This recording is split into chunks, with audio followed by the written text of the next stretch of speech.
Hello everyone, this video on electric uke playing is about Hold On by Santana. Easy level Santana? We're not doing a solo, we're doing chords, and this is another gentle jazzy pop song with an easy rhythm. There is a bit of syncopation in the verse, and we're expanding our vocabulary of more difficult fingerings. The E flat is hard. I'm just cheating again and barring straight across, but it seems to work on this song and gives a bit of dramatic tension to the chord, I'm telling myself. I made this recording before I bought my Zoom, which just means that I recorded clean with a bit of chorus added in DaVinci Resolve.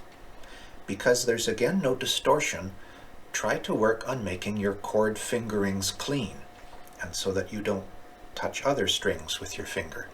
You want some finger strength so that the string isn't muted, but not so much force that you risk bending the string out of pitch.